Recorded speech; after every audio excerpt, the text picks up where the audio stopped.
This week's episode of Here's What I Don't Get is brought to you in part by that fungus that grows on your cheese. That fungus, it's edible. That's what the globalists want you to think.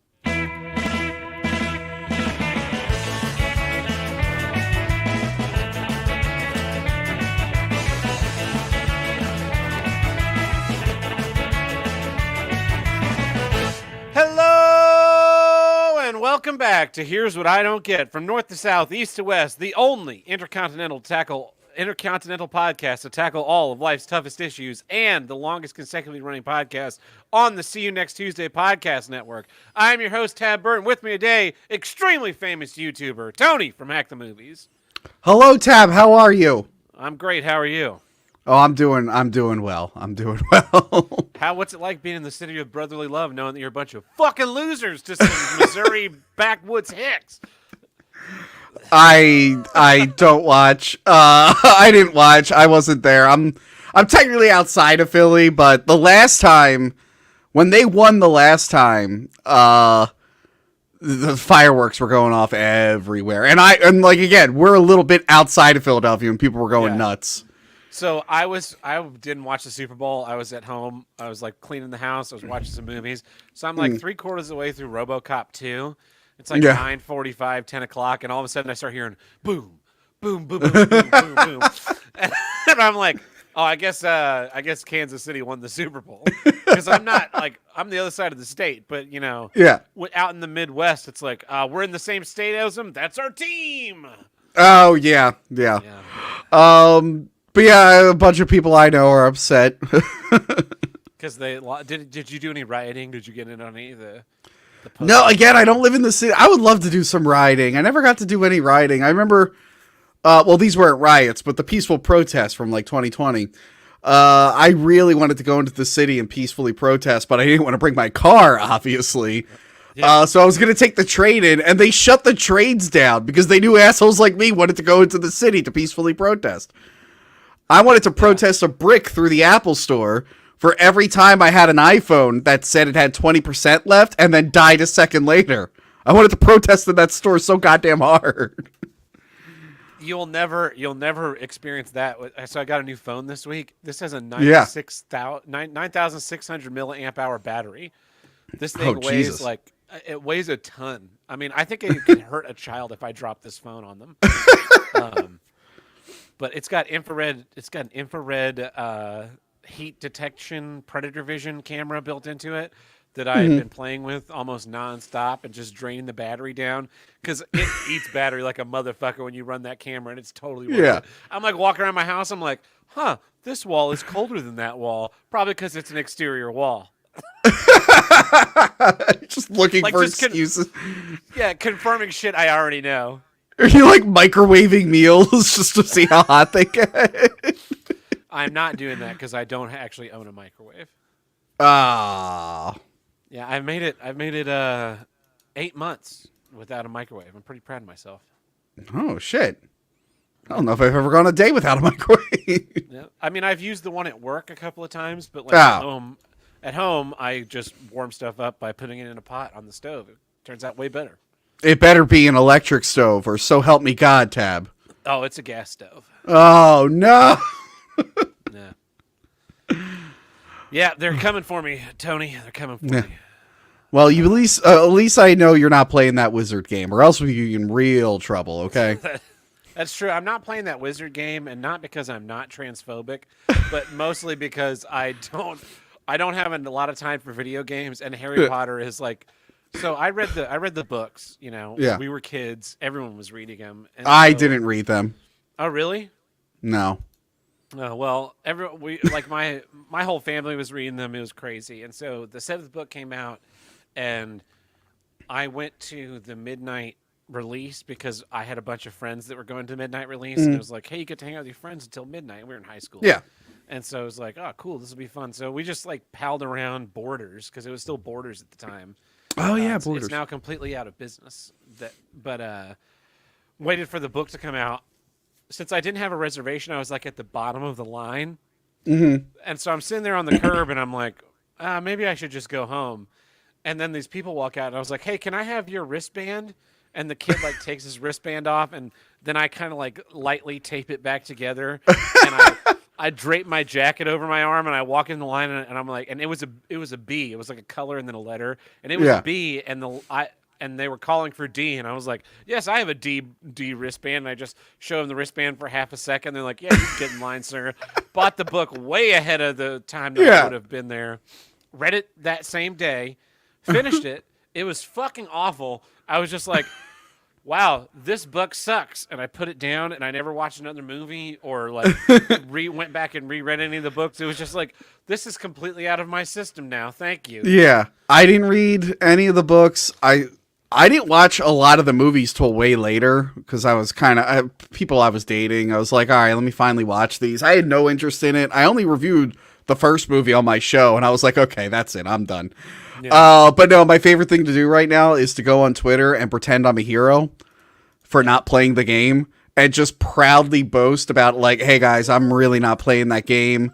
But like my new favorite thing is to act noble and proud of things I was or wasn't going to do anyway. Yeah. So I'm just like on the highest of high horse about like you will never catch me playing that wizard. And like the thing is like my fans get it, but there are people who are seeking out people on Twitter to have arguments with. And it's mostly right-wing people that are just like, you fucking loser, you're missing out. I'm like, listen, I've never played a Harry Potter game my entire life. I'm not about to start now. I think I played the first 2 movie games. I think I had them like on PC, and I remember playing those a bunch. Yeah, that was like that was the game my parents were willing to buy me. Like, it's based on those books that like are good. Yeah, you can play this game. But yeah, I still just don't care about Harry Potter. It's just real funny. Like for once, I'm not problematic anymore. I'm a left-leaning social justice warrior on Twitter. It feels great. Just bragging about not playing that game. Huh? How many people have called you a snowflake? I have to count. But it's funny because I play a video game. I have friends who are playing the game, and I'm just like being real assholes to them. Like I rated my friend on Twitch yesterday, and I'm like, go into his chat and tell him that he's evil for playing this evil Harry Potter game. It's so the ideological battle lines we've drawn over just stupid media. Yeah. Like, I can never. I imagine this being like someone, because the other crazy thing about the Harry Potter fans, right, is that so Star Wars was taken over by J.J. Abrams, and I put all my Star Wars stuff in a box and I threw it in the dumpster, right? I was just like, I will jettison that whole aspect of my personality and belief. And nowadays, when people talk about Star Wars, I'm like, oh, I've never seen it, because it's just an easier conversation. It just kills that conversation dead in the water. Boom. Yeah. Star Wars conversation over, and then we move on. I feel like there's a lot of Arrested Development with people our age. And like, I think like talking about like actual politics and stuff and world events is like scary to them. So they just want to talk about those things through the eyes of like Star Wars and Harry. Like they want to fight over Harry Potter instead of like actual adult shit. But I also don't want to talk about those things. But those people don't have a personality. Like there's nothing going on under the surface. Like you can't talk about what you do for your work. You don't have hobbies. You don't have like interesting things you go do with people. So they just like they latched onto that, and now they can't let it go. They're stuck in that like cognitive dissonance of I hate J.K. Rowling because she's a TERF, but this is like the whole representation of my childhood, and I can't just like let go of it. I can't let that core memory be. Well, I hated J.K. Rowling because she made some stupid thing that I didn't like, and made the fans were all assholes.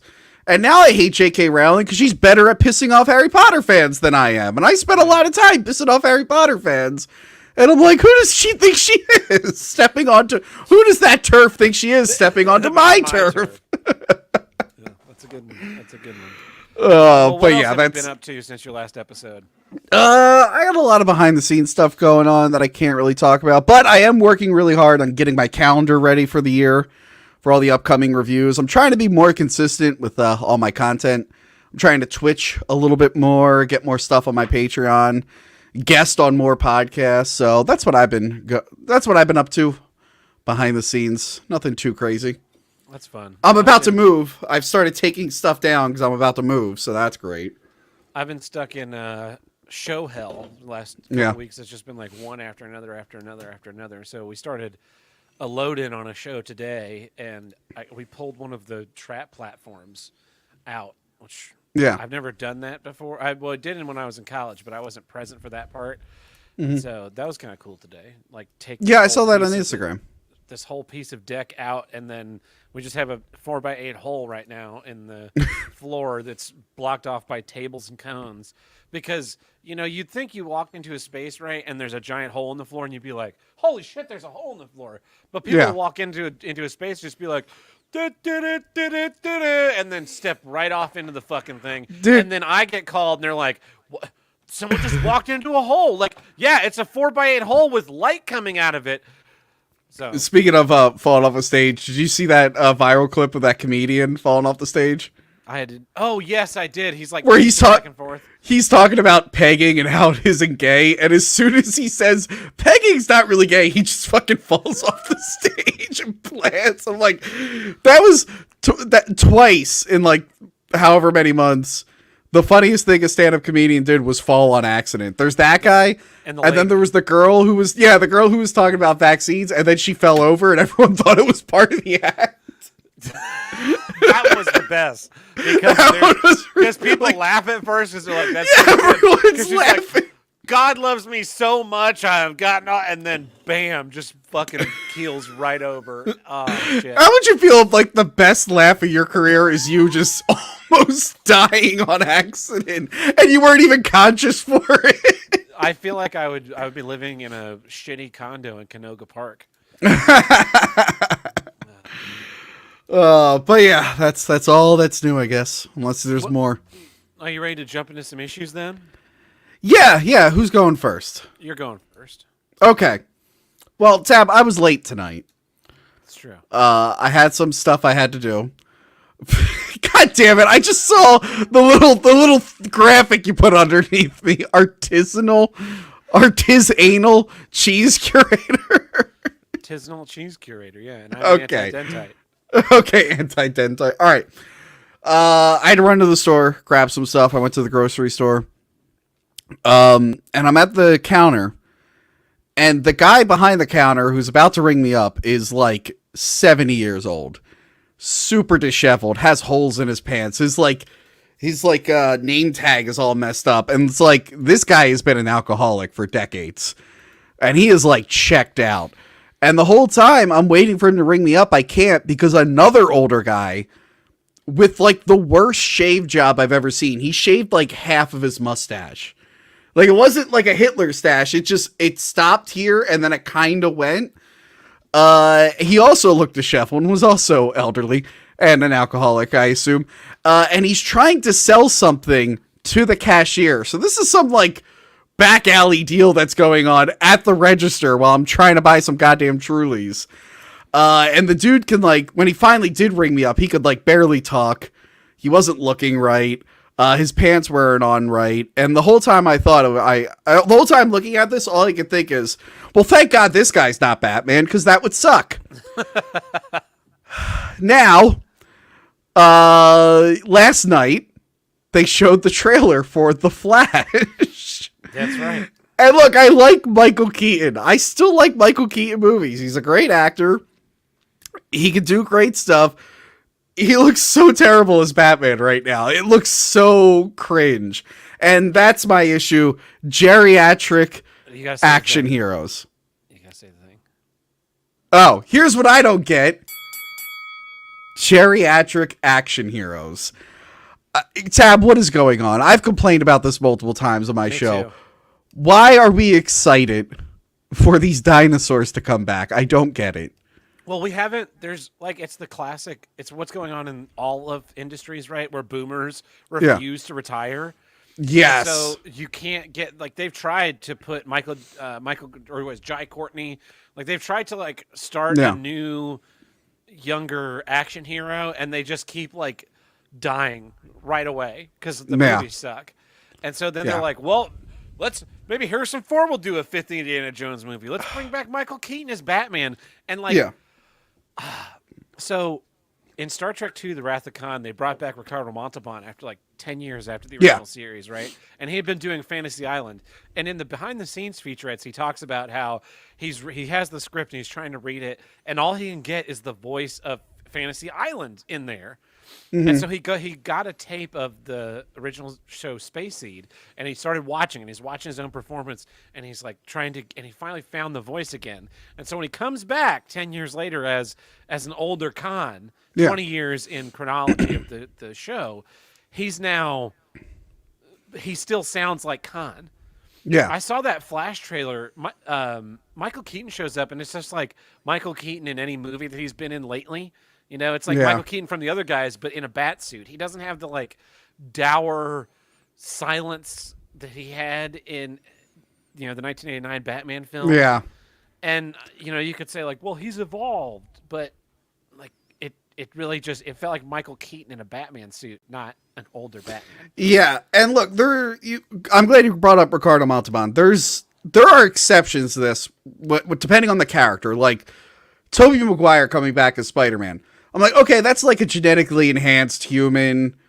I can suspend my disbelief a little bit. With characters like Indiana Jones and like Batman, of course, it's not realistic. They're going on crazy adventures. They're surviving things they couldn't survive. But I know that I'm like, okay, that is just like a normal guy. He's doing incredible things. And I can suspend my disbelief a little bit. But when they're pushing like fucking 80 or R80, I can't suspend my disbelief anymore. There's no way Michael Keaton is walking around in that thick rubber suit, jumping off of skyscrapers and flying without pulling a muscle, without hurting his back. And this is the example I keep bringing up. He's driving the same Batmobile, and as far as I know, that Batmobile, you still have to climb in through the top. So I really want a scene where he has to get a step stool because he's too old to jump in through the top like he used to. It's just the fact that they're older and we have to pretend that they're just as good when they were young. Yeah. I just can't do it. Sometimes you get a movie where like that's the whole point. They can't be as good as when they were young. But that's not the case. Did you ever see Harry Brown with Michael Caine? No, but I hear that one's good. It's really good. He's like this old pensioner, and he gets robbed or something, ends up taking out a bunch of teenagers, but he gets fucked up. Nobody was that way. Did you see Nobody with Bob I heard Nobody was really good too. Nobody's great. Like the first fight in that movie is the bus fight. It's in the trailers and everything, and the trailers make it seem like it's a lot better than it is. He does a lot better than he does because he gets the shit kicked out of him in that fight. Like he gets stabbed a couple of times. He gets thrown out the bus window, and then he has to go climb back into the bus and continue the fight. And the whole idea of he's retired. It's been 15, 20 years since he's done it. You kind of go like, all right, I can accept this stumbling blocks, but they have some of the shots in that Flash trailer. Batman is fighting like he's 22 years old. Yeah, the jumping down and swooping, and I'm like, oh come on, there's no way you're that agile at that age. And again, I know it's a superhero thing, and I should turn my brain off, but like there has to be like it crosses the line at that point when they're too old. Now, like Harrison Ford, he's done it a couple times now. He came back as Han Solo, and he jogged awkwardly throughout that spaceship and was punching dudes and shooting without aiming, and it was super cringe. Yeah. And that's a character you could have brought back if he was just like a pilot. He didn't have to do all the action stuff. He just needed to be a pilot. He's sitting in a chair. He's older now. He can't do... Yeah, but for some reason, they couldn't help themselves. Like, nope, he's got to run around and shoot people and punch people. And I'm like, no, that's so bad. I didn't like this movie, but Blade Runner 2049, they actually, same actor, they actually showed that he did have limits because he was older. So when he's fighting Ryan Gosling, he has to like rely on tricks and stuff. So he has the advantage. I'm like, okay, well, that movie did the older action hero right. But then the same actor acted like he was fucking a superhero in Star Wars. And now he's doing it again with Indiana Jones. I'm sorry, I'm not believing. Harrison Ford in real life has trouble flying planes. I can't. He crashes them. I can't accept that he's riding on a horse. I'm sorry, he's not riding on a horse. They're digitally putting his face on a stunt double and pretending it's him.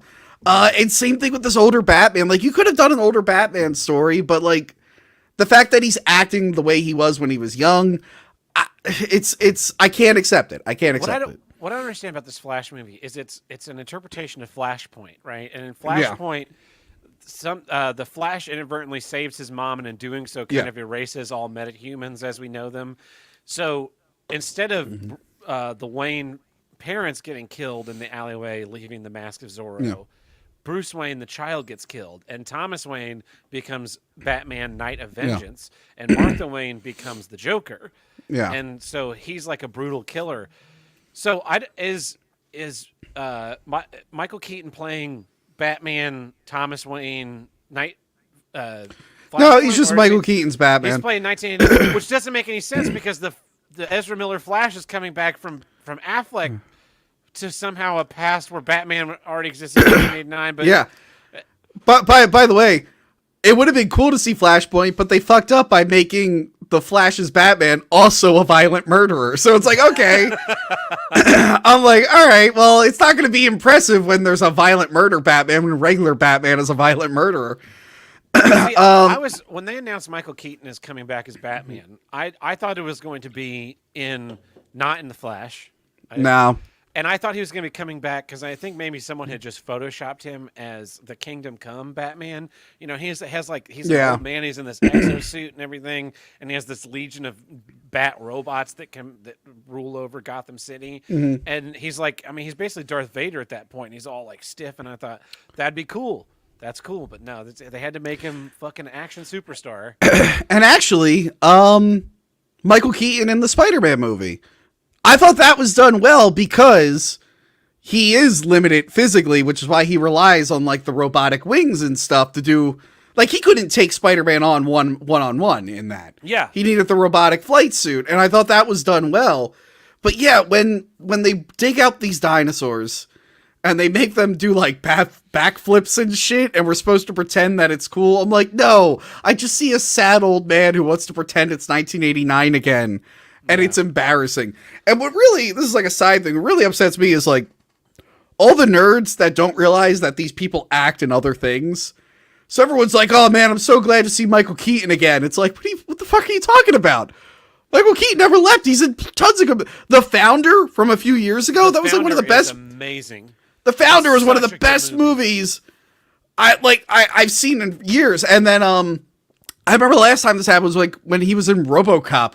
And everyone's like, I'm so excited to see Michael Keaton in RoboCop. It's like, no, just stop watching goofy shit and you'll see him in good movies. Like he was in, Larry David's movie. What was the Larry David movie? Shit. No idea. Clear History, the HBO movie. Did you ever see that? Yeah. No. Oh man, that one's good. Michael Keaton plays like a crazy demolition guy in it. He's still in good movies. What'd you think of Birdman? I thought Birdman was fine. I thought it was okay. Birdman. I thought it was fine. Yeah, that's another weird thing because I did like Birdman, and it's him kind of making fun of his whole Batman thing, and then he played an actual Birdman in Spider-Man, but now he's just back as regular Batman. I don't know. It's awkward. I'm Mr. Mom reboot.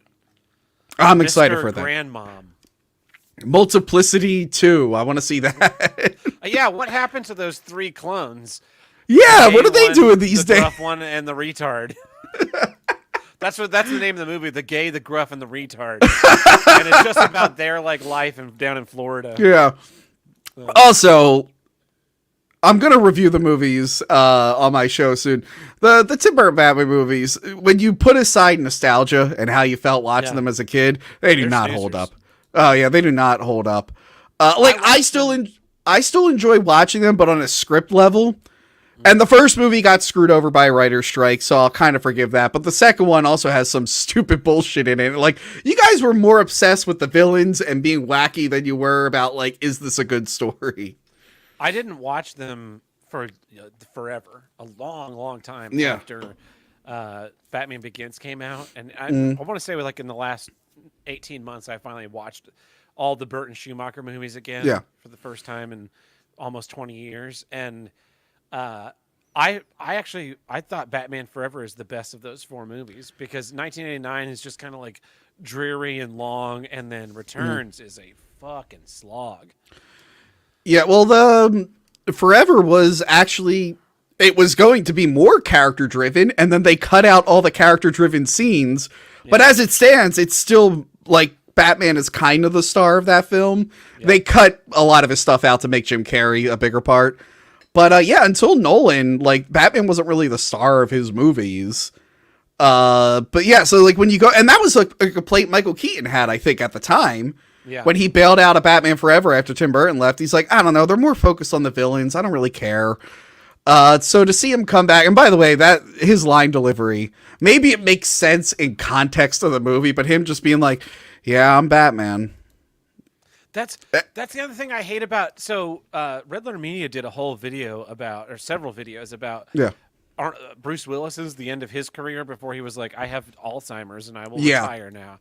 And he was making these movies where he'd just show up, do like a day of filming. He'd be in front of a green screen. He'd be body double. Oh, dude, I watched one of them. I didn't realize it. I looked into it. He has like a producer friend who like ropes him into all these movies. And one of them was on Netflix. I forget someone he was acting in. Huh? Most of them they're like straight to Tubi, Netflix, Amazon. Yeah. They're filler content for there was some space one, and I'm like, let me check this one out, because some wrestling chick was in it, and she was bragging about it. And I watched it, I'm like, this is really bad. And then I looked up, it's like, oh, this weird producer friend who's also an actor in the movie just keeps roping him into all this shit, probably taking advantage of a situation. I don't know. Come be in my movie, Bruce Willis, or I'll show these photos of you and a little boy or some crazy shit. Yeah. But Michael Keaton's still good. I mean, I don't know why he felt the need to do this. Even weirder because he's still like the Vulture, and they plan to bring the Vulture back. I don't know why he felt the need to return as Batman, but maybe, I don't know, probably the big pile of money that they were. Can you imagine they walked him in there like, Michael Keaton, we want you to check out. We want you to be in our new Flash movie as your original character from the 1989 Batman film. Come into this room, we have a script, and they just like a table just piled high full of money, and then there's like 6 script pages, and it's like, here's all the scenes you actually have to film. The rest we'll do with the digital double. Yeah, no that's the weird thing. He was going before they hired James Gunn and like changed the whole plan. He was going to replace Ben Affleck as the main Batman. Yeah. And he was in Batgirl, which got shelved. And his comment for that was pretty funny. They asked him how he felt about the movie being shelved. And he was like, I don't know, it's a business decision. Maybe it was a good one. Like, he just didn't care. But apparently he was also in Aquaman 2. And they were like, okay, well, we're changing everything. So now we got to bring Ben Affleck back because it wouldn't make sense if Michael Keaton is now talking to Jason Momoa. But like, you think like Sony and Marvel would be like, don't go back to Batman. We need you for this shit. We need you for Morbius 2. The end of Morbius, you showed up. We need you for Morbius 2. Did he really? Yeah. Oh dear. For whatever reason, after No Way Home, he gets sent to the Morbius universe. It's never explained why. He just gets sent to the and then he meets he rebuilds his Vulture suit out of different material, but it still looks the same. And then he goes, hi, Morbius. I'm from another Earth. I think it has to do with Spider-Man. But then I heard in the home video release, they got rid of the Spider-Man part of the dialogue. So I guess he's like, hi, Morbius. I'm Vulture. Let's hang out. I don't know. It was so confusing. Oh, no. How embarrassing. Yeah, it's pretty embarrassing.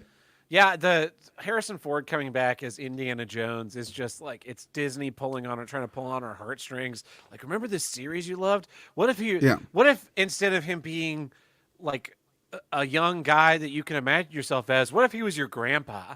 Yeah. And I know people are like, only he could play him. And like I've seen people be like, well, they tried with Solo and it didn't work. I think even Kathleen Kennedy was like, yeah, we tried to recast the character and it didn't work. I'm like, no, that's not why that movie bombed. That movie bombed is because you didn't trust the directors, and then you spent $100 million reshooting the entire movie. Yeah, and it still turned out like shit, because that's what happens when you have 2 directors and then an elderly man coming in where these 2 young guys were and changing everything. It's like Solo, a Star Wars story, is the most expensive Star Wars movie ever made, and it looks like shit. but it's not because it went into the production. It's because they had to reshoot the whole movie. And their takeaway was like, oh, must have been that actor. People didn't like him. Like, no, you just made a real shit movie. You know who people really did like in that movie? The social justice droid. So let's that was actually as the new Lady Indiana Jones in Indiana Jones 5. Which is funny because I think my first appearance on this show, my complaint was complaining about that robot.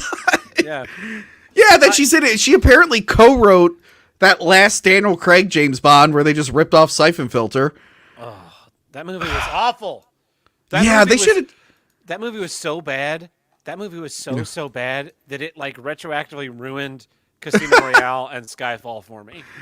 Yeah, I don't know. I know a lot of people didn't like Spectre. I enjoyed Spectre, and I thought that was a good ending. But yeah, this ending was. I don't even care that he died. Spoiler alert. Architect of all of your pain. How many architects of his pain? Yeah, I thought it was ridiculous. I thought it was ridiculous, but at least he was starting to feel like James Bond.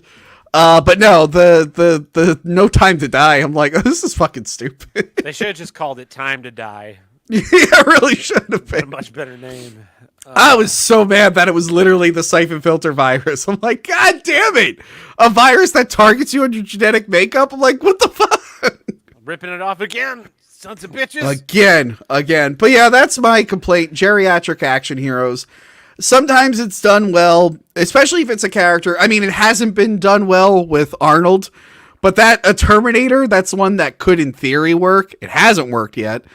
My favorite example is Bruce Campbell in Ash vs. Evil Dead, because most of the jokes are about how like he kind of sucks and he should not be the hero. Like that's fun, but yeah, I mean just get younger guys. It worked for Mad Max. Everyone was fine. No one was. I mean, a lot of people hate Mel Gibson. Maybe that helps, but no one was like, oh no, they recast Mad Max. What am I gonna do? That's a good point. I think I'm in the minority of people that think that Fury Road is kind of just okay, not this like amazing magnum opus that everyone thinks. But yeah, like they replaced him, and it's a serviceable enough movie that at no point in that movie am I like, wait a minute, that's not Mel Gibson. I need Mel Gibson. You know. And Arnold's another great example that they just keep trotting him out to be in another fucking Terminator movie. Like this time we brought back Arnold. Isn't that unique? Like, yeah, you've brought him back every single one since fucking Salvation. What was the one? Oh, Bullet to the Head with Sylvester Stallone. And he's like got to fight Jason Momoa in it. And it's like, there's no way Stallone is going to win this fight. Momoa will murder him. The Expendables franchise, that whole franchise is built on like, what if we brought back all these boomers to be in this movie? And you're just like, the third movie is so over the top about nothing. And you have Stallone fighting Mel Gibson. And like you really want them to just be like they're punching one another, and then there's a beep, beep, beep, beep, beep. Like, oh, sorry, I gotta take my osteoporosis medicine. Yeah. And then Mel Gibson's like, I have to take my osteoporosis medicine too. What are you on? Like, I'm on Clovexanil. Like I'm on. Another franchise that did okay, the Tremors movies with Burt Gunner. Oh, because he's a gun. That's continued. Yeah, he's a gun guy, so there's not. I mean, he does some action stuff, but his character's mostly a gun dude. It's like, okay, I can buy into that a little bit. And now if he were doing backflips and shit, I'd be like, no, get out of here. I think that's another part of it is that with the advent of digital technology, Yeah. I was watching this video talking about Jurassic Park the other day, and that's a movie where so many shots the dinosaur is real, and because of the way it's shot, because of the acting, because of the sets and everything kind of layers together, even though I've seen that movie hundreds of times, it still has like tension. You feel tension in those scenes. Then I watch something like the newer movies, and sure, it looks great. They can do a lot more with the camera, but it's like that's a digital dinosaur in front of a digital backdrop, and they're on a digital icy lake, and they're just like running and jumping on it. And so they did have a few practical effects in the new one, but yeah, it's like a harsh contrast to the digital ones. Yeah, and so part of that, in the 90s, you couldn't bring back Frank Sinatra to do Die Hard. Yeah. Originally, he was offered the role of John McClane in Die Hard in whatever year that was, 1987 or something, and because of some weird contractual deal, and it's like he's like, I'm 90 years old, I can't be John McClane. He's like, nah, I'm good. But nowadays, you're not tied to like the actual body of your actor, because it's just like, yeah, we'll put Frank Sinatra in it because he'll put asses in seats. So we'll hire this young nobody, Bruce Willis, as a stuntman, and he'll run around and jump and shoot and everything. And then we'll take Frank Sinatra into a studio where there are 100 cameras pointed at the sides of his head and have him say these lines. And then we'll digitally take that head model we made and paste it over Bruce Willis's head, and boom, now we have Frank Sinatra in a movie. And so the lack of limitations has in a way killed all creativity, because that need to be like, okay, you can't just make 100-foot tall, 1,000-foot tall King Kong destroy the city, because it has to be a city that's built to scale, and we have to like have the stuff inside of it, and it has to be climbable because he's got to climb on this one. And now it's just like, oh, we'll just have a digital King Kong smash this building. It'll be so cool. And it's like, it doesn't really mean anything. It was kind of cool, but it's gotten kind of sad, and it's just I'm just tired of the people who like only want to see these types of movies. Like I see all kinds of movies these days. Like I've been seeing franchise movies less and less these days. I still watch them, but they're not a priority for me anymore. What I don't understand is the people that see this trailer for The Flash, right? And they're like, Michael Keaton's coming back! Oh my God! And it's just like, what have you seen in the last 5 years that's been good that makes you think that this one will be good? Oh my God, Bill Murray and Dan Aykroyd came back for the end of Ghostbusters Afterlife. And they were terrible.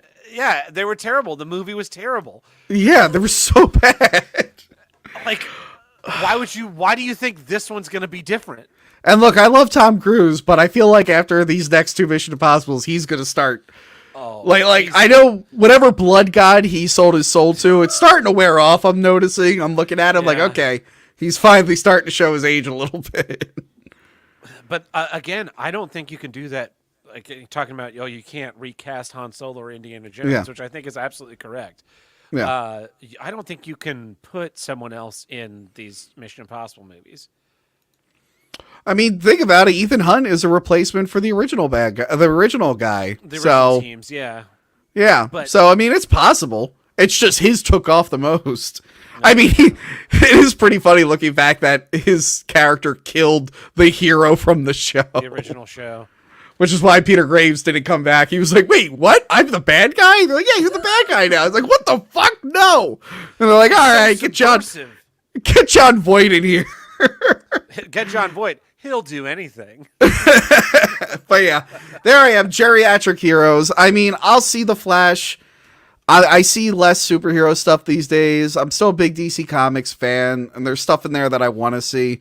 But I'm not going to go crazy for it, and I'm not excited to see Michael Keaton. So, there. Yeah, me either. I may watch The Flash on streaming in like 5 years.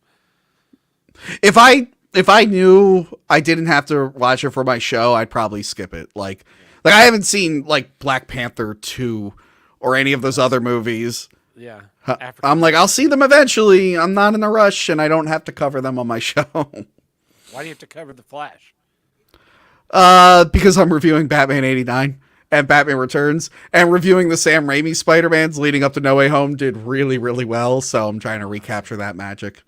It's algorithmic, if you ask me, Tab. It does seem a little algorithmic. Well, that brings us to the middle of our episode, which means it's time for... This episode is brought to you in part by the Rocada News Network. Definitely not fake news. Well, Tony, I've got some news for you here. You know, last weekend, I guess last night, was it last night? There was the Super Bowl. Yes. Big game. And performing at the Super Bowl was Rihanna. Now, I'm much more of a Chris Brown fan myself. I know you are as well. But apparently she did a good job. His music really slaps, as the kids say. That is what the kids say. That's what Rihanna said. That was her review as well. She said, officer, he slaps. And they were like, yeah, I know. His beats are lit. And then they all beats are really pounding. Anyway, a priest has claimed he was tortured by demons singing a Rihanna song in hell. Pastor Gerald Johnson from Michigan suffered a heart attack 7 years ago, and he's convinced he briefly descended into hell, where he got a glimpse of the fiery torment awaiting him, which involved horrifying renditions of the pop star's hit track Umbrella and Don't Worry Be Happy by Bobby McFerrin. That's what they're playing in hell, Tony. Don't worry, be happy. by Bobby McFerrin? Yeah. Yeah, that's like the nicest song. He was like such a. There's literally a part where he's like, "Whenever you're feeling bad, call me. Don't worry." And it's like, why would that be playing in hell? I guess ironically, is the devil. If you play it backwards, the song actually has the opposite meaning. So okay, it's like worry about everything, be sad. But, Umbrella. He talks about in this TikTok, my spirit left my physical body. I thought I was going upward because I thought that I had done so much good in this lifetime and helped so many people and made so many decisions that were godly decisions. But instead of going up, I went down. I went literally into the center of the earth. That's where hell is. That's where hell blew me is. away. It still baffles me to this day. He added. Wait, didn't you say this was a priest? Yes. Why did he go to hell? Boys. Yeah, probably. Johnson added that of the demonic music section, there was a section in hell where music was playing. It was the same music we hear on earth, but opposed to entertainers singing it, it was demons. So he was basically like stuck in a demon karaoke bar. And when you think about it, that does sound like hell. That does sound pretty scary. This guy's really into the song Wanted Dead or Alive, but he makes up his own lyrics. Just picturing I'm picturing like demons from movies or whatever, like Pazuzu from The Exorcist, like singing Pina Colada. If you want Pina Colada. Yeah, that'd be some great shit. The devil from End of Days singing. New Jersey has a new bill going through their thing, and they're calling it the Seinfeld bill. I'm sorry. You what? That clip, do you remember the clip from Seinfeld, right? His phone rings, he answers it, he says, "No, sorry, I can't talk right now, but give me your home number, and I'll call you back." And then the telemarketer says, "We can't really do that." And Jerry says, "Because if we did, you don't want to be bothered at home?" And the telemarketer says, "Yes." And Jerry says, "Well, now you know how I feel," and he slams the phone. Well, in honor of that, New Jersey has a new life-imitating art. They're using it as inspiration for this bill, which requires telemarketers to provide their name, mailing address, and telephone number on behalf of who the call is made. So New Jerseyans, when they pick up the phone, they'll have to be given the info to contact that person, which is a dream come true for me because it means I can finally mail all these pipe bombs I've been saving up in my basement to these telemarketers. And I don't know what, I'm not familiar with the term pipe bomb. I'm assuming that's a present of some kind. It is. It's the gift that keeps on giving, Tony. Okay. Because I wouldn't want to be on video with you claiming to do something illegal. So I'm assuming that's a nice gift of a pipe that really blows people away with kindness. Yeah, they all say kindness right on the side of them. Okay. Also, I don't think this bill's gonna pass. I'm just it definitely won't. And even if it doesn't matter because so many of the phone scams it's just data harvesting from some shitbox shared office in India. Did you watch my Alien Resurrection review? I got a spam call from an Indian guy about like my parents' timeshare. They thought I owned the timeshare for some reason. And I just started in the video. I just start asking the guy questions about Alien Resurrection, and the Indian guy played along. I don't think he knew what I was talking about. And at one point, I'm just like, I don't think you understand the kind of aliens that are in these alien movies. And if I can't trust you with that, I can't trust you with my timeshare. And I hang up on it. I love. I get spam calls all the time, and I just answer them on the show. Which I know you do too, which is always fun. Yeah. Actually, so I switched to this app called RoboKiller that just filters all my calls for me. My phone doesn't ring as often, and I don't get to fuck with them. But they had basically blacklisted my number, so as soon as I pressed 1 to talk to somebody, it would just auto hang up. And it's like, why don't you blacklist me on the calling side, you fucking worthless cunt out there? It's a fun prank. The prank guy I used to work for, he used to do this. He would just call up numbers and just tell them to take him off their list, and they had no idea what he was talking about. He would just call random people. He's like, "Take me off your list. I don't want any calls." And they're like, "We don't know who you are. We're not calling you." Oh my god. So I got one last news story here. Black alien, I think that should be African American alien, is considering having his leg amputated after slicing off his ears and lips. And if you're watching our stream that we're doing live, you can see this pictures of this dude. This guy has self-modified his body to become a black alien, and he's gotten 2 fingers sliced off, his top lip removed, tattooing the majority of his body with black ink, and now he's talking about wanting to cut off his own leg so that he can be more of an alien.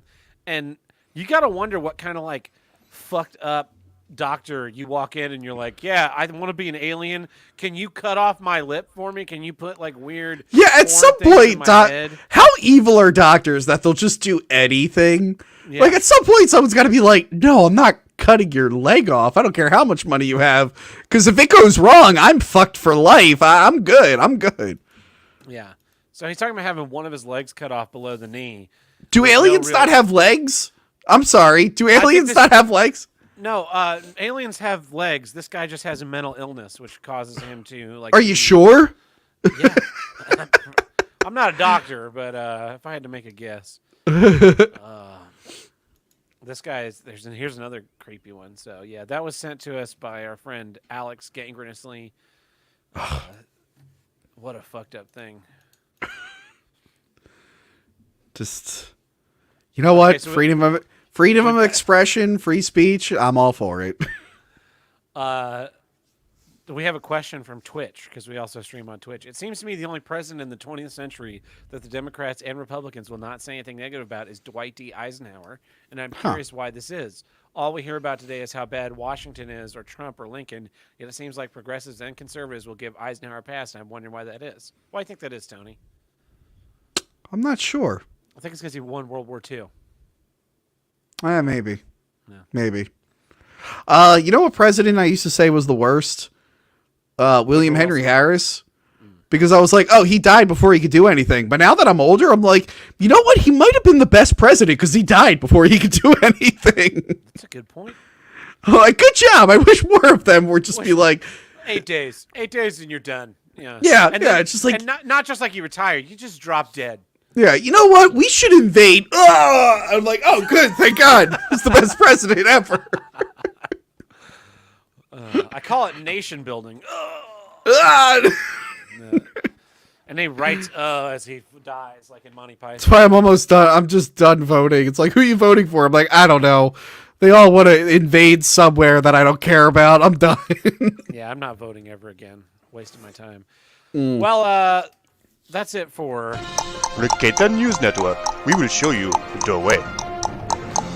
And that takes care of our legal obligations, Tony. But you know what it doesn't take care of?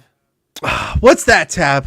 Buying more Trulies, so this show can be truly scrumptious, like the person in Chitty Chitty Bang Bang. And if you want to help us with that lofty goal, you can visit us at patreon.com/HWIDG, subscribestar.com/HWIDG, or tip.hwidg.com. And over there, you can send us a tip while we're live streaming, and maybe we'll read it during the show if we fuck it up. Over at Patreon, we have 5 tiers. We have the one book tier, which gets you early access to each week's episode, plus our monthly minisodes. We have our $2 tier, we throw the random bits and bobs. We do now and again. Tim and I are talking about a new bonus series to do off and on again. That's quasi-related to another bonus series that we have done in the past. So stay tuned for that. I don't want to give away too much. We have our $5 tier where we do our monthly bonus episodes. Here's what I do get, where we drop the hate and talk about what's great. We have the $10 tier where you, the fan, submit a film. You vote on what film we watch. We watch and record a feature-length commentary. And then finally we have our $50 Spite Producer tier where you get a say in the show. You can ask for a special segment. You can get ask for a format change, add rules to the game, ban someone from our voicemail, ask for a special soundtrack to be played underneath the voicemail. Basically, anything that we can do feasibly in the course of the show or in bonus content, we will endeavor to do. We just Tim and I actually did a commentary on the 1985, 84, 85 Transformers movie, the animated film. That would have been one of my most watched reviews on YouTube if it didn't get copyright claimed a day later. Fucking Hasbro. Yeah. Bitches. Yeah, we they were enjoyed relentless. for as kind of middle of the road as it was. Mm. It's a really weird movie. Like the plot is very threadbare and lame, but the music is awesome and the design is pretty cool. So yeah, I can, forgive it. So anyway, well, and we want to say thank you to all our patrons, big and small, for supporting the show. Without your generous support, we would not still be doing it 325 episodes later. We would not be the longest consecutively running podcast on the See You Next Tuesday podcast network, and we'd all probably be in jail. I don't know why you gotta group me in with that. I think I'd be fine. I don't know, Tony. You're up to some wild shenanigans. So. Oh no. Anyway, let's get back into our issues. And here's my issue this week. Here's what I don't get: algorithmic content. Ooh. So I was surfing through. I was trying to find something to just put on for 10 minutes while I was waiting for something. I think I was waiting to do something for the rest of my day. And so I was like, well, I'll just pop over to YouTube, right? They have short form content that I can watch real quick. Mm-hmm. And I am so unbelievably wrong on this. YouTube has turned into this cesspool because when I'm scrolling through, I stumbled upon this one YouTuber, Patrick Willems. You know what I'm talking about? He's a movie reviewer, and he is the Siskel and Ebert of the YouTube age. Just the most pompous douchebag of a movie reviewer. I know the correct way to review movies and this and that. And it just got me thinking about how much I just white hot hate YouTube as a platform. And the reason why is because of the algorithm. Like if YouTube was just, if YouTube was you making TV, it would be good, but it's all has to be catered to the algorithm. And Tony knows this better than any of the other hosts. Yeah. I remember when YouTube first started getting popular, people were making little short videos. The time limit was 10 minutes. You can only do 10 minutes. And so people would make little short form videos. My still to this day favorite YouTube video of ever was Black NASA, the history of the old Negro space program. And it's this is year one YouTube. It's an 8 or 9 minute video documentary style about the actual Black NASA that landed on the moon before white NASA did in 1969. And it's hilarious. I still think about that video on a semi-regular basis. Way back 1957, 58, if you was black and an astronaut, you was out of work. I don't know why. I just think about that quote constantly. They were fun. Those old videos were fun. Stuff like Batman Dead End. There's a short film where Batman fought the Predator. That was pre-YouTube, but no, I get what you're saying. But it was those kind of things where, so the thing about television at that point was, even with cable, most of your major entertainment was coming from network television. Mm-hmm. And network television, you get these shows that people fell in love with, like Firefly, or that's the one that comes to mind. But shows that people had fallen. A show that was canceled in its first season is what comes to mind for shows that people fell in love with. No, it's because I'm going somewhere with that. So okay. You get these shows that people would fall in love with, but they didn't hit the metrics of well, you need these kind of viewers, and then it's on Friday, so people don't watch TV on Friday, so it has lower numbers. So then we're going to cancel it, and you'd have, but these shows pop up, people would start watching them, and then they just disappear. And sometimes you get them come back. You'd have the success stories like Family Guy, where they made the horrible mistake of getting Fox to bring Family Guy back, and look what you fucking did. Look what you did. Still around, isn't it? Yeah, you saw Chuck. They were going to cancel Chuck, and it's every season that it was on, and people sent Subway sandwiches to NBC headquarters, and they got the show to continue for 3 or 4 seasons, and that was that was people getting what they wanted out of media. But so much of it was just like, oh, we need a sitcom to replace Seinfeld. Michael Richards is good in Seinfeld. Let's give him his own show. And it plays like for 3 weekends and then gets canceled. Yeah. And these shows that just kind of went nowhere going in the time. We need something that will fill this time slot. And this time slot is a sitcom. It's our procedural drama. And so they just like the same worthless shit just kept getting dredged up by network after network after network. And you get some networks like CBS where they don't understand sci-fi at all. And so they're just like, yeah, we're not doing anything. We're just doing procedurals. Basically, we'll have our couple like very milquetoast sitcoms kind of about nothing. But not in the way Seinfeld's about nothing. Like they're just like this guy and his wife and their couple friends / brother-in-law they're all dumb and zany. And that's so many CBS sitcoms that it's sad. And so you were like trapped in this, like this is what the common denominator of television viewers want to watch. So this is what we're going to cater to, like the lowest common denominator. And then stuff like YouTube came along, and it's like suddenly you, a person with a creative idea, can create a thing and then put it out there into a world where there's no filter. There's no Les Moonves sitting there at his table just like, I don't understand complex dramas. No! Like, I don't understand goofy comedy that's wacky. No! Like, I don't understand interesting sci-fi with a unique moral message about, like, the individual versus the collective. No! Yeah. Like, if you made something that people wanted to watch, they could watch it. And then they injected the cancer, and it's just metastasized now 15 years later to what YouTube is, which is they started making things algorithmically show you what you liked. So if I watched a video about Star Trek, the algorithm would be like, he must like Star Trek and sci-fi.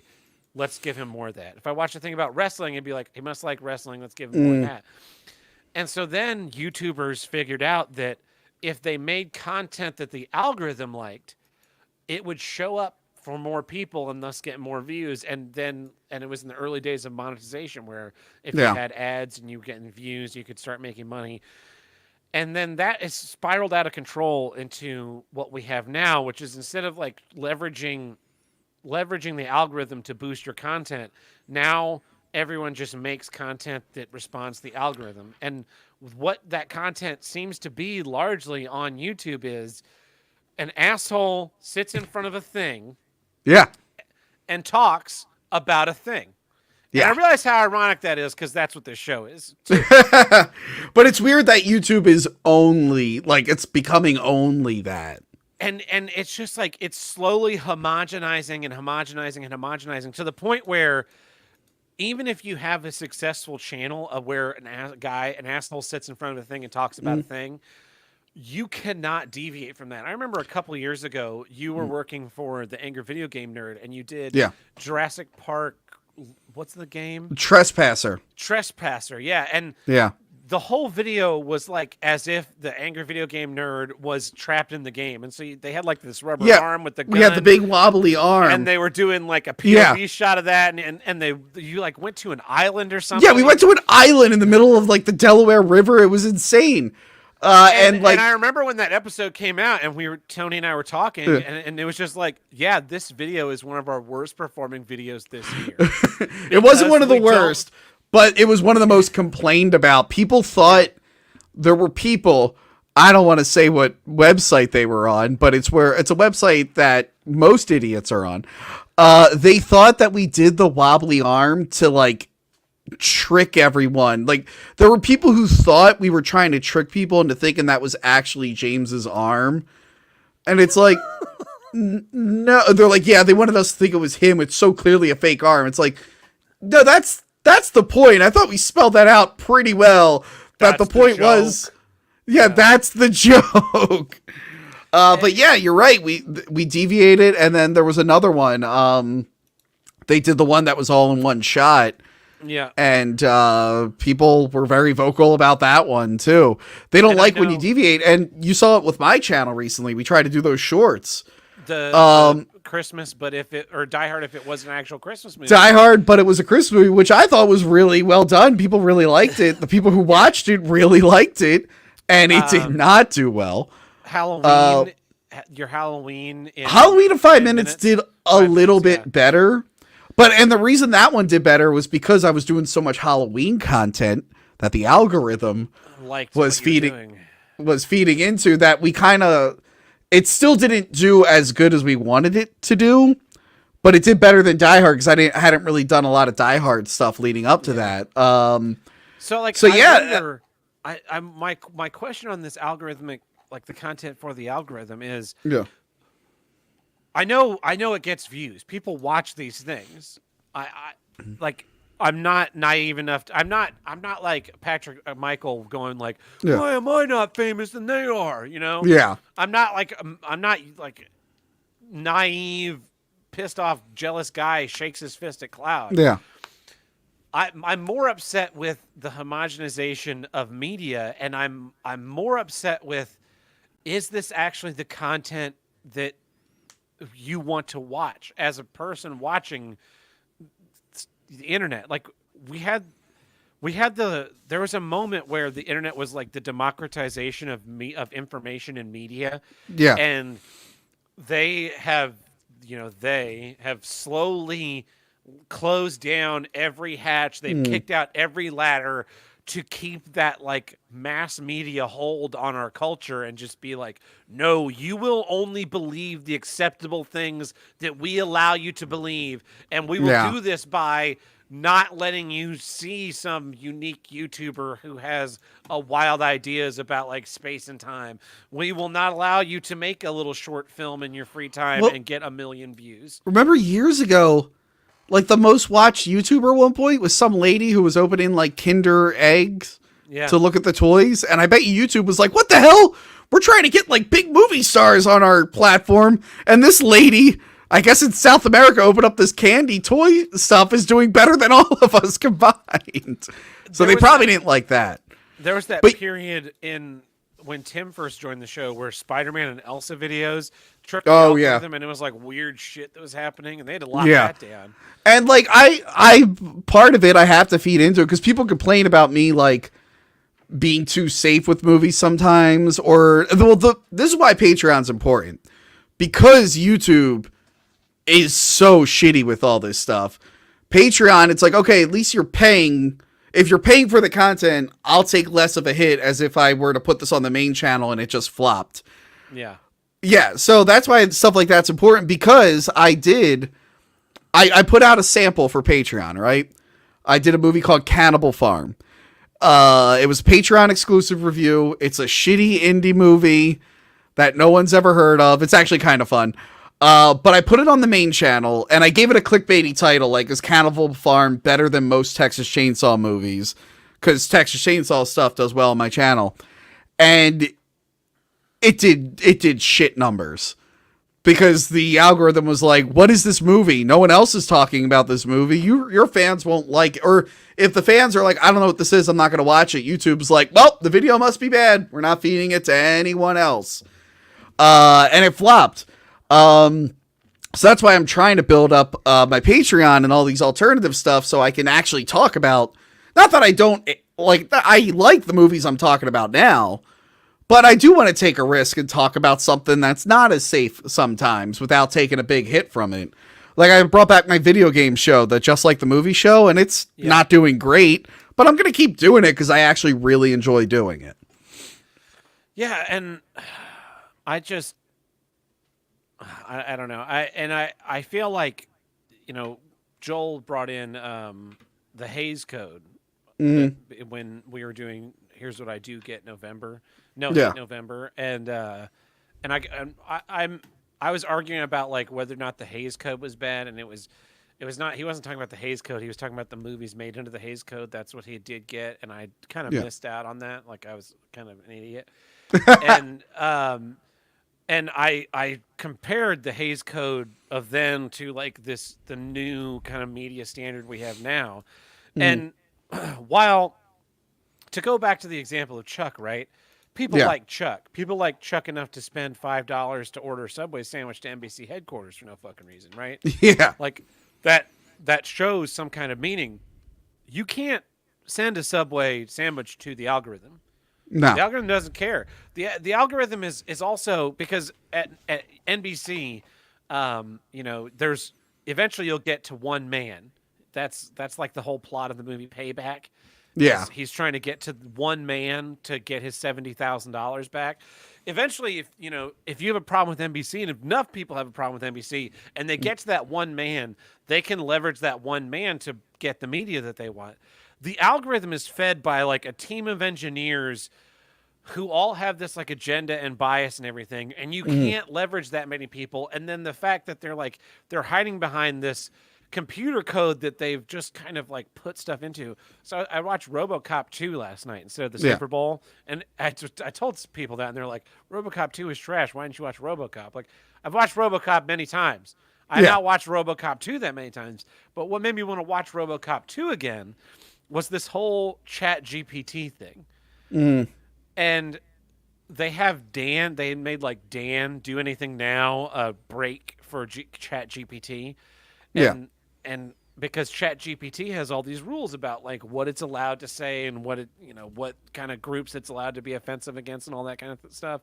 Yeah. And I said ChatGPT is RoboCop in RoboCop 2 when they like cram the 700 directives into him, and he's like, "Now, kids," which is kind of fun. It is a fun scene, and like they're going in there, and he's reading the guy who's been shot in the head as Miranda rights, and he's lecturing those kids about like integrity, and they all run away, and they're getting back in the car, and he pulls out his gun, and he fires like 9 times around a dude's head. Thank you for not smoking. And puts his gun away, and you're just like. That's what gets him to draw his weapon. Like ChatGPT is, and then he's all like freaking out later, and he ends up killing himself to get rid of all the directives. Yeah, to reset his brain. ChatGPT is like RoboCop with all those directives. The YouTube algorithm is RoboCop with all those directives. Like if it was just, the things, if it actually worked, right? If I was able to go in there and I watch a couple of Hack the Movies videos and some Red Letter Media videos, and then it recommended to me a YouTuber who wasn't a pompous douchebag or a crybaby fanboy who reviewed movies, I'd be like, cool. But it's like, I watch a couple Red Letter Media videos and a couple of Critical Drinker videos and a couple of your videos, and it's like, oh, you must also like Patrick Wilhelm. No, that guy's an asshole. I fucking hate that dude. But he is like, they're talking about movies. He's talking about movies. Why don't you like this? Well, maybe you'll like Midnight's Edge and Doomcock. They're kind of like Critical Drinker. Like, no, they're not. Yeah. They're crybabies. You know what's annoying now? Because YouTube is now doing shorts to try to compete with TikTok and whatnot. Yeah. I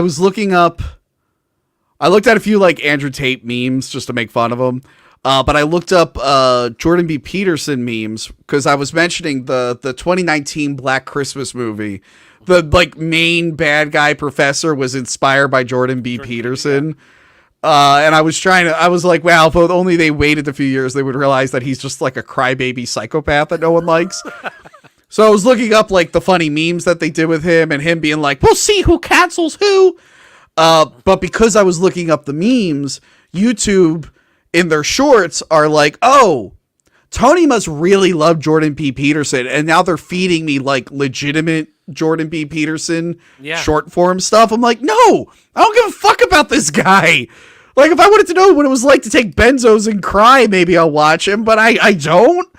So, like, fuck him. And like, YouTube's like, well, you looked at all those videos making fun of him. That must mean you really like him and you like what he has to say. I'm like, no, I wanted to laugh at him. You're not showing me funny stuff. You're showing me his actual opinions. I want to see him cry again.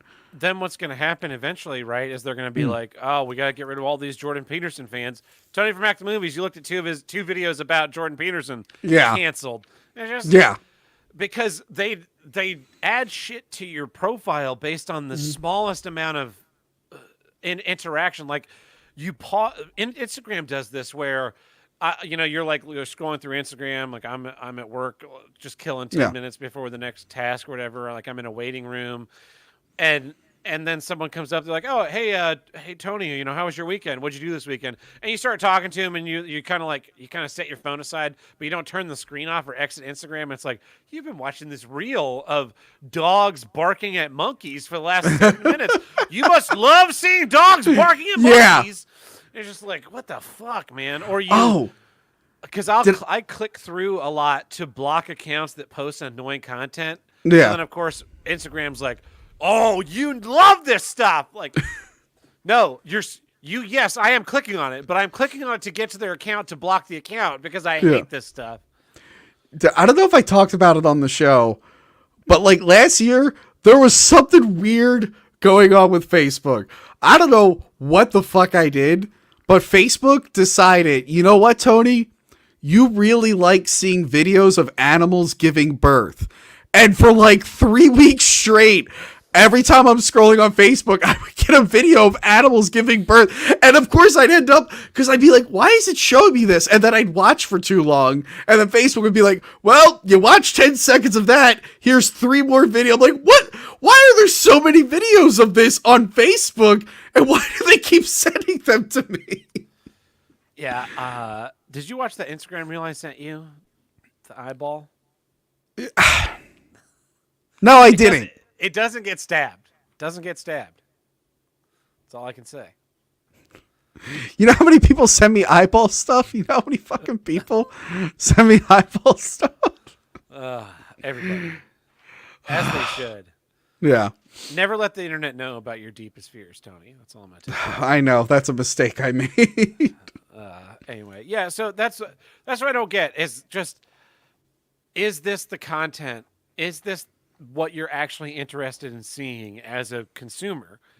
And how do you break the cycle? And I think the only way to break the cycle is I watch YouTube exclusively on my television, not signed in, and I just keep a list of these are the people whose channels that I go check stuff out on, and very rarely does something else enter my periphery, and then I'll watch it instead of because I don't want to feed the algorithm at all, and I want to give that a different type of click through to the artists that I listen to, I pay attention to, and I want there to be another platform, but YouTube operates at a loss in order to keep any competitor from forming, so that the Globo Homo can keep us all in our little pods watching terrible YouTube video.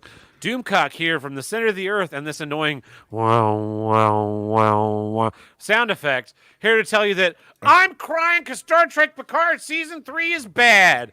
Fucking shocker.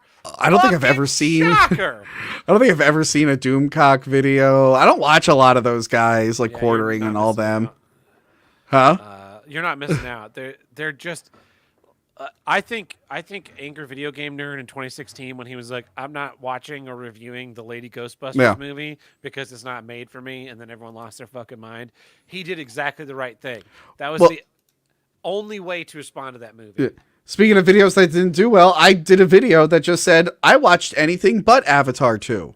Yeah. And it was just a video of me talking about other things I watch. It bombed because people either wanted to, I assume they wanted me to see Avatar 2 and share my opinions and tell me I was wrong for liking it, or they wanted to see me shit on Avatar 2. Instead, I just didn't see it. I watched other things instead. And they were like, nah, don't care. And then YouTube was like, these people don't care. Yeah. It has to be either hate watching or just gushing. Yeah, I can't. I love hate. I love to hate things organically. I can't fake hate. You know what I mean? Yeah. Hate is too important of an emotion to me. I can't fake it. So I would love to do 10 Velma videos about how Velma sucks. I just don't have it in me, because I was just I watched the one episode and I went, I'm done. I just don't have it in me to bitch that much.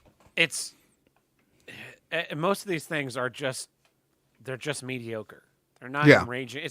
It was enraging in 2016 when it was kind of new, this whole cultural It was on its way. If you had been paying attention, it wasn't really new, but it was new for a lot of people. It was ramping up. They were they were really pushing into, beloved territory. Because now the entertainment industry was like, I know what'll stop Donald Trump. Cartoons of gay people. And it's like, well, I don't know if that'll stop him. I feel like he's just looking for excuses. You could just make a cartoon with gay people. I don't know why I got to politicize it or whatever. Yeah, you can make a cartoon with gay people. It just doesn't need to be based on a franchise that pre-exists. That was they started weaponizing it, and it was just I don't think we need to do this. If they started making every movie it was a political statement. If you don't go see Wonder Woman, you are literally Hitler. Yeah. Who Wonder Woman is fighting in this movie. Yes. But then, no, he wasn't in that one. But then, it's World War I. But it's only for certain movies. Because I think I talked about it before. This is a whole different problem. But people who only want, representation through, Disney or big franchises. Because, the Tomb Raider reboot came out. And it's that's a female-led movie. And she has, a person of color as her psychic. And it bombed. And no one talked about it. No one praised it. It's isn't this what you guys want? And you yell at people when they don't want to watch it. I don't understand. It's oh no, we're only caring about the superhero stuff. We don't give a shit about the superhero and Star Wars is the only ones we're paying attention to. There was a Tomb Raider reboot in 2018. Yeah. Oh wow, I had no idea. Exactly. Not enough people bitched about it. Not enough people praised it. Yeah, didn't hit the algorithm for me. I guess. It didn't hit the algorithm. Yeah. Anyway, well, this has been Here's What I Don't Get. I'm Ted Burt, and I'm Tony from Hack the Movies. Catch you guys next week.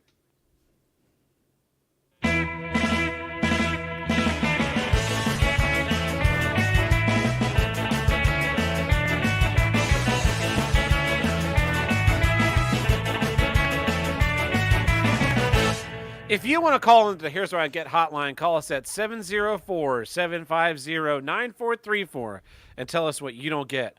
Or you can visit us in the Discord under the voicemail upload. But I've got a very, very special voicemail lined up for us right up front. Ooh.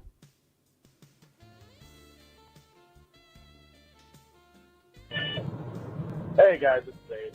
I just heard about your loyalty program and voicemail being worth 11,000 points.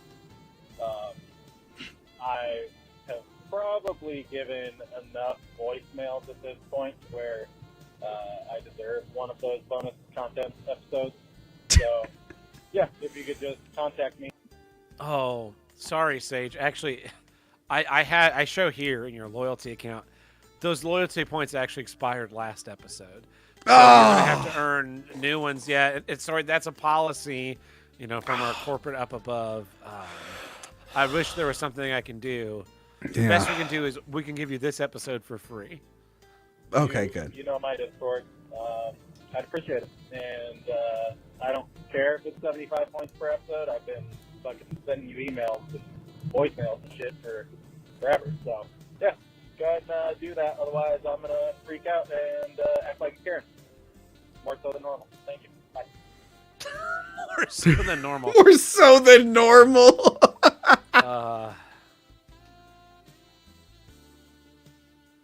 There was... I swear one of these was about, pizza guys. Hey, guys. Sage. Go ahead and tack on another 11,000 points. Thanks. Great being a rewards member with you guys. All right, bye. Hey, guys. It's Sage. Serious voicemail now. So, they're giving prisoners time off for donating organs, and the prison system, at least in the U.S., is completely privatized and, not government run. So we're literally having a company just harvest our organs for slightly reduced time on something that they decide. What in the fuck is this world coming to? Jesus Christ, I cannot wait for it to fucking end.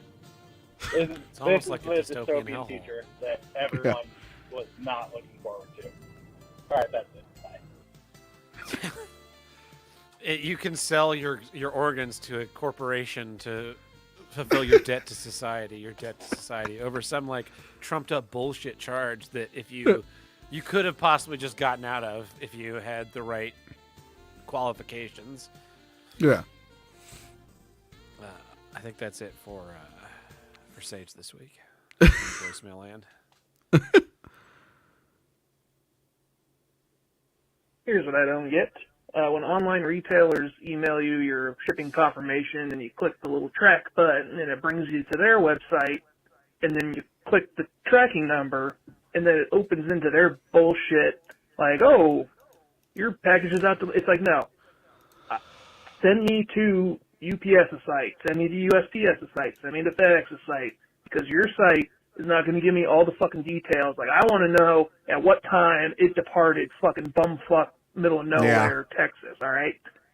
And the only reason why I bring this up is I finally found one company that I got an email and it's like, oh, here's your tracking number, whatever. I'm not even expecting it to be updated, but click it, and holy shit, it brings me right to UPS and tells me everything I need to know without going through all that other, fucking clicking, copying, and pasting.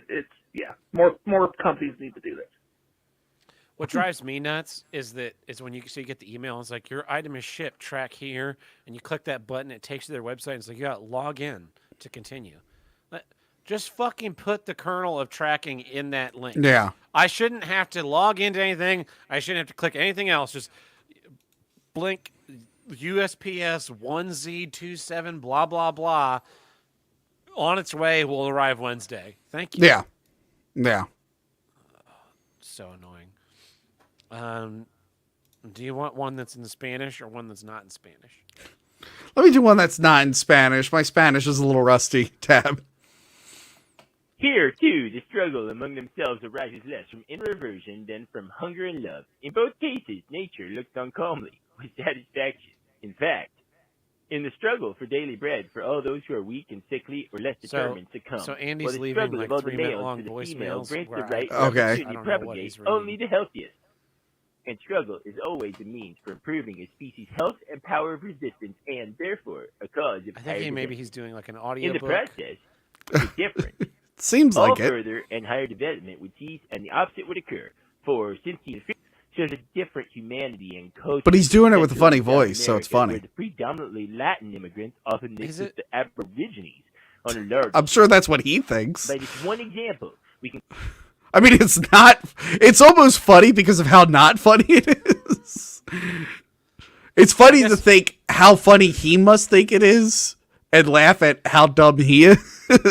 So now that I'm looking at this, I don't think this one's in Spanish. I think it's just like it didn't understand him like it often doesn't. And rather than just putting in gibberish words, it put in esto es lo que no entiendo. Oh, Google Voice is like the worst at translating.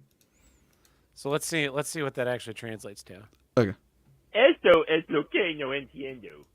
Oh, that is what he said. There are some Oh, it is Spanish. which are so obvious that for this very reason they are not seen, or at least not recognized by ordinary people. So They sometimes I classify assume such this is the truisms first part as though of blind, what we just heard. and are most astonished Okay. when someone suddenly discovers what everyone really ought to know.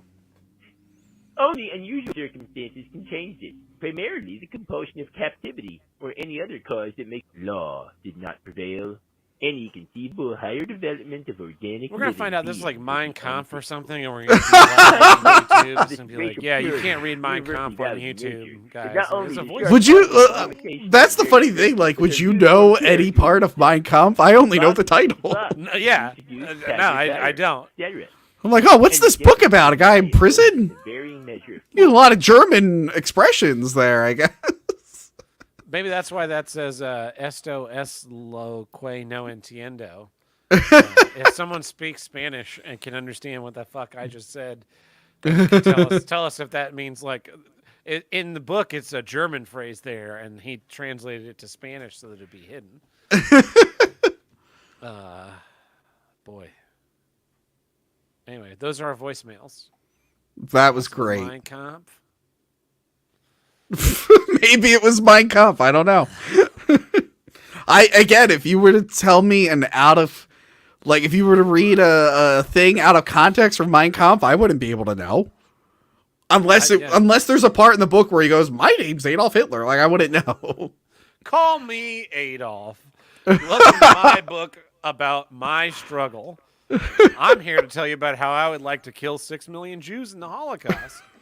Oh, he had the number predetermined? Yeah, It wasn't all? Of course, yeah. He's like, I'm not an overachiever. 6 will do just fine.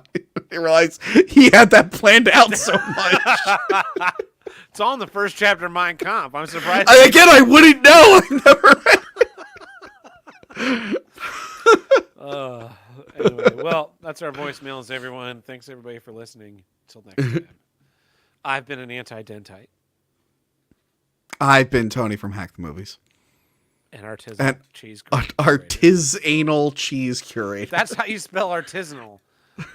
Yeah, but I'm reading it artisanal. You're going to get an even worse one next time.